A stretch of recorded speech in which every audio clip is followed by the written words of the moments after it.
చెప్తున్నాను. వస్తానండి వస్తానండి. నమస్కారం అండి. నమస్కారం. ఒంటరిగా ఆడపిల్లని చూసి ఇలాగనే ప్రవర్తించరా? ఇది మరీ బాగుంది గురు. ఆ తర్వాత ఏమైంది గురు?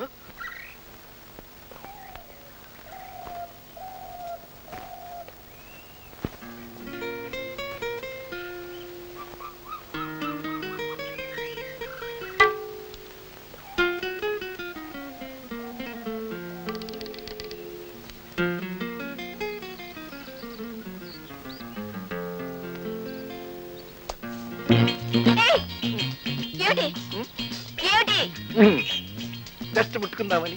దేనికి? Just like that. ఓహో, ఆ రోజు నేను చావబోయానని ముట్టుకున్నానన్నారు. మరి ఈవేళ ఏమొచ్చింది? Exactly like that. ఈ రోజు బ్రతుకున్నారు కదా అని ముట్టుకుందాం అనుకున్నాను. నన్ను ముట్టుకోవాల్సిన అవసరం ఏమొచ్చింది అని. అదేమిటండి? మిమ్మల్ని కాక మరి ఎవరిని ముట్టుకుంటాను చెప్పండి. అంటే